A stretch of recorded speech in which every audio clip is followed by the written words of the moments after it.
Happy Thanksgiving. Happy Indigenous Peoples Month. Happy time of gratitude.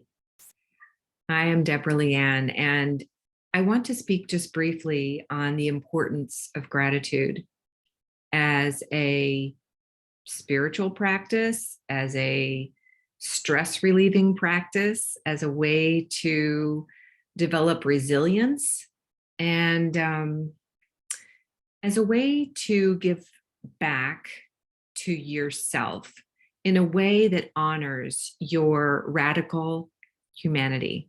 What do I mean by radical humanity? Is that we very often try to be spiritual beings or intellectual beings or really efficient beings. You know, the super mom, the ultra executive, the getting it all done, and way more than anybody else. Our calendar is full to the max. And what I'm learning about this time of year is that the autumn just it just comes along with slowing down for me. The days are shorter.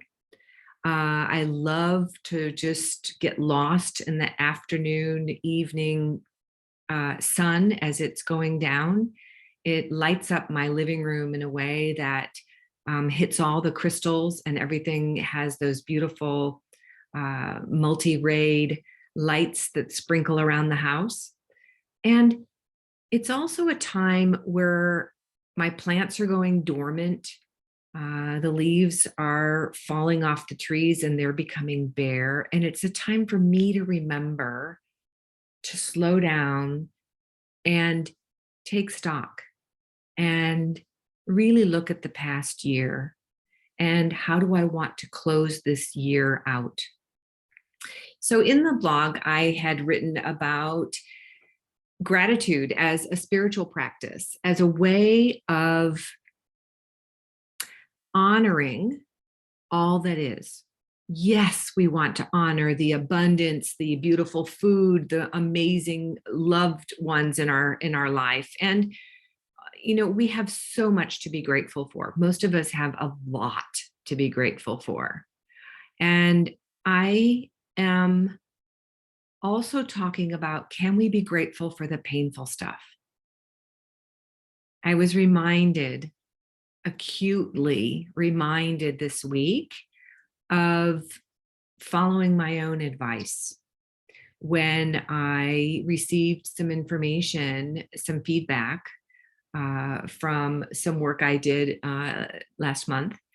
And it was, yes, there were a lot of beautiful, good things said in there, but I focused on the things that weren't right, the people that weren't happy, the better ways I could have done things. And it was hard to be with.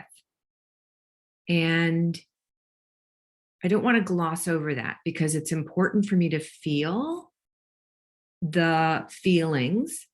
And I also I'm ready to jump over them and go to the, well, great, then I can learn from these and I can redo the way I present this material next time. I automatically want to jump ahead versus sitting with, ooh, that didn't feel good. And I'm pretty sure that if I want to be in service to people, I need to hear what I'm doing right and what I could be doing better.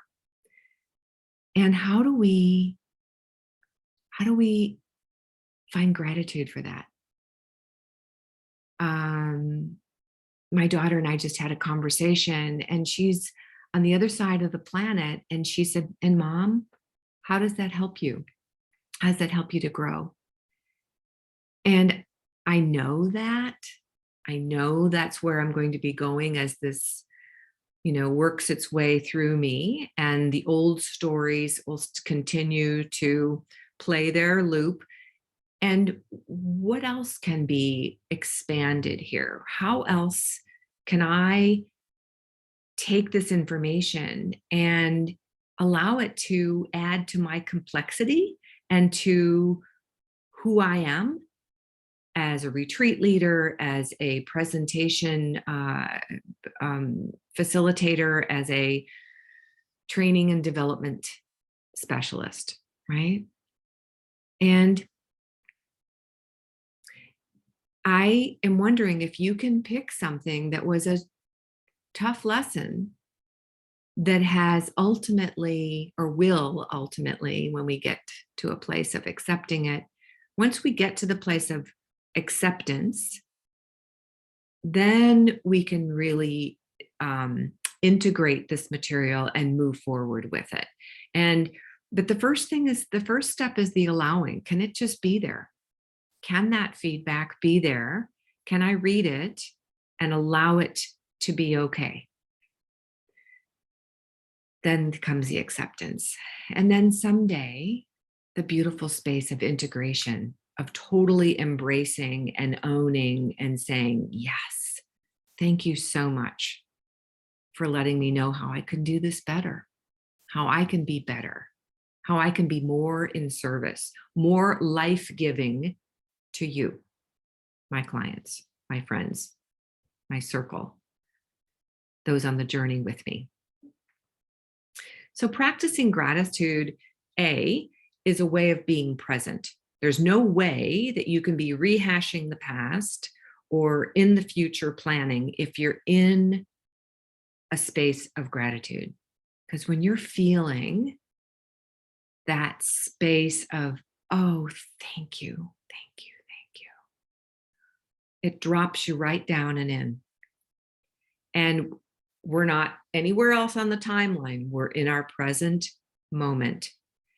That in itself is a reason to do it, to slow down, to integrate, to feel, to just notice, to appreciate.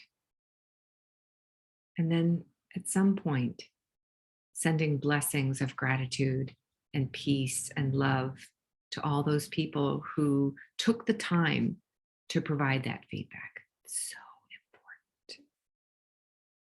I want to keep growing. And growing sometimes has growing pains. Expanding and adding to my complexity means I get to honor all the messiness as well as the beautiful stuff. Because that's what it means to be radically human, right? And that's what leadership is these days. Showing up in our allness, our truth, and our beingness without trying to pretend something's different and not trying to hide things. We're in our space of truth. And then going forward with love and light. Thank you so much for being on this journey with me. And I hope you have an amazing November, however you choose to spend this next month. And if you choose to spend it with friends and family, I know you'll take good care and take care of them as well. Much love.